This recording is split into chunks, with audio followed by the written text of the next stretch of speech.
Mga idol, naghahanap ka ba ng bagong papasyalan? Baka ito ang hinahanap mo at baka magustuhan mo dito. Halina't samahan mo ko upang alamin ang pupunta ng Isla Garden o Binyan Esplanade.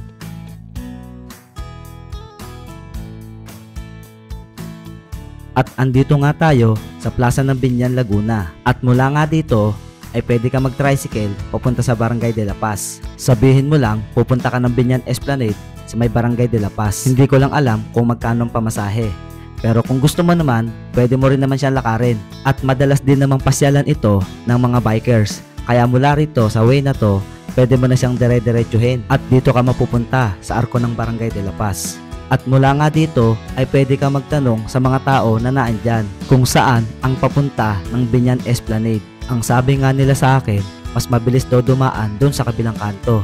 Yang way na yan, diretsuhin mo lang yan at makikita mo ang isa pang arko ng Barangay de la Paz. At mula nga dito sa arko na ito ay dire-diretso lang at madadaanan mo nga dito ang Barangay Hall ng Barangay de la Paz. At kapag nadaanan mo nga ang Barangay Hall ay pwede ka rin naman magtanong dahil mababait ang mga tao dyan, lalo na ang kanilang kapitan ni si Cap Gino Hernandez Kiko. Shoutout po sa inyo, Cap, at sa lahat ng taga Barangay de la Paz. At dire-diretsuhin mo nga lang ang daan na yan hanggang sa makarating ka dito sa eskinita na ito. At dito nga ay kakaliwa ka lang at diretsuhin mo lang ang way na ito. At mga ilang sandali lang ay bubungad sa iyo ang napakagandang bakanting lote na ito. At diretsuhin mo nga lang ang daan na ito at pagdating mo sa dulo ay kakaliwa ka at makikita mo rin ang signage ng Isla Garden. At dito madadaanan mo din ang organic farm ng Binyan.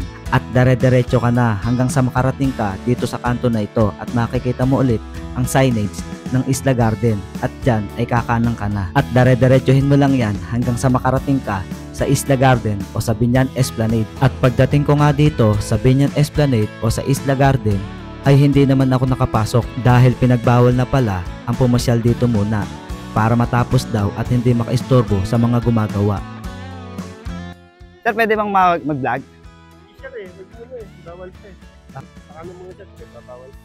Pinagbabawal pa. Sabihan po ako eh. Kasi di pa po, ayun, dami pa nagagawa po siya. Hindi. Ano, gusto nyo sa katapusan, sir?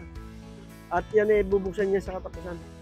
Kung kaya't hanggang dito lang ako pwedeng mag-video. Kaya mga idol, antayin nyo na lang hanggang katapusan ng March o bago magmahal na araw ay bubuksan na daw ito. Paano mga idol? Hanggang dito na lang muli. Kita-kits ulit tayo sa susunod na video. Maraming salamat!